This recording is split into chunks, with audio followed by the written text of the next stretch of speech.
Baik, Assalamualaikum warahmatullahi wabarakatuh. Perkenalkan, nama saya Salahuddin dan di samping saya Yova Marcella. kami dari jurusan akuntansi ingin mempresentasikan hasil PBL kami yang berjudul analisis pemasukan atau penyebaran barang kena pajak atau BKP atau jasa kena pajak atau JKP PT Persero Batam.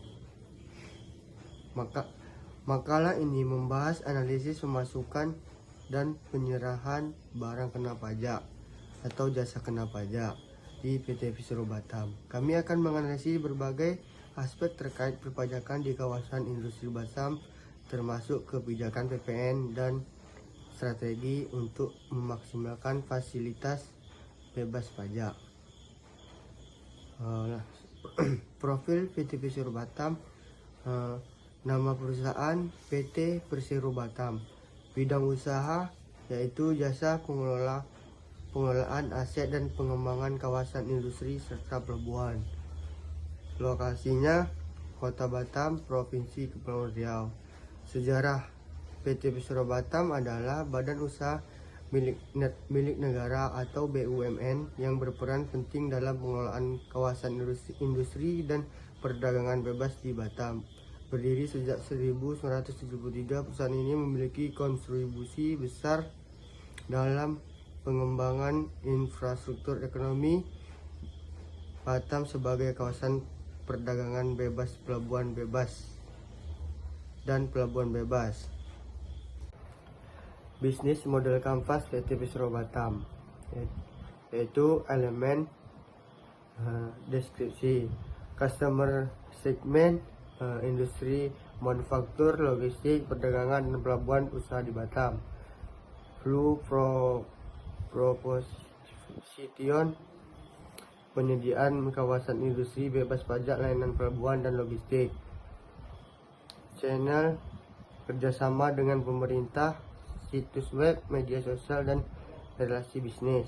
Customer relation, layanan profesional dan konsultasi bisnis. Revenue stream, pendapatan dari sewa lahan, jasa pelabuhan, dan pengelola aset. Langsung saja ke kondisi awal objek PBL.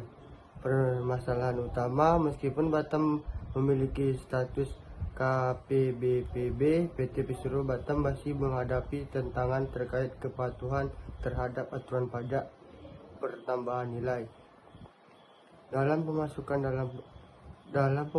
dan penyerahan BKP atau JKP. Kondisi usaha PT Persero ini memiliki banyak mitra bisnis yang melakukan aktivitas pemasukan barang dari luar negeri dan penyerahan barang di kawasan Batam. Namun diperlukan pemahaman lebih mendalam terkait mekanisme perpajakan khusus di kawasan bebas ini. Baik, akan dilanjutkan oleh Yelva Marcella.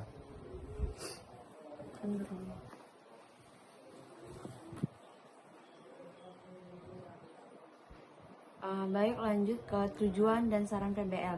Tujuan PBL memberikan pemahaman tentang mekanisme pemasukan dan penyerahan BKB atau JKP di Batam. Saran PBL manajemen PT Persero Batam. Yang ketiga, tujuan PBL membantu PT Persero Batam memaksimalkan fasilitas bebas pajak sesuai dengan aturan yang berlaku. 4. Saran PBL, pelaku usaha yang beroperasi di kawasan industri Batam. Strategi dan rencana taktis PBL. Strategi PBL edukasi mengenai kebijakan PPN tidak dipungut Batam. Strategi PBL penyusunan penduluan praktis tentang pemasukan dan penyerahan BKP dan JKP. Rencana taktis mengidentifikasi permasalahan perpajakan di PT Persero Batam. Rencana taktis melakukan sosialisasi kebijakan PPN khusus di KPBPB. Rencana taktis menyusun panduan teknis terkait pemasukan dan penyerahan BKP dan JKP.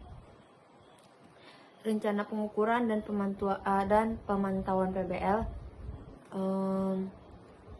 Indikator keberhasilan, tingkat pemahaman manajemen dan mitra usaha PT Persero Batam tentang kebijakan PPN, metode survei, evakuasi, dan analisis laporan pajak. Realisasi perencanaan edukasi. Pelaksanaan edukasi selalu seminar dan workshop. Penyebaran panduan teknis tentang pemasukan dan penyerahan BPKB atau JKP. Identifikasi stakeholder, manajemen PT Persero Batam, usaha, tim PBL. Hasil PBL dan rekomendasi, peningkatan kepemahaman, pematuhan pajak, keuntungan finansial, yang terakhir keuntungan non finansial. PT Persero Batam perlu meningkatkan sistem informasi akuntansi untuk mendukung konsolidasi data yang kompleks. Pemerintah diharapkan memberikan panduan teknis tambahan untuk perusahaan BUMN terkait penerapan PSAK dalam laporan keuangan konsolidasi. Baik, itu saja hasil video kami. Apabila ada kesalahan dari kami menyampaikan dan kami mohon maaf. Kami akhiri dengan Assalamualaikum warahmatullahi wabarakatuh.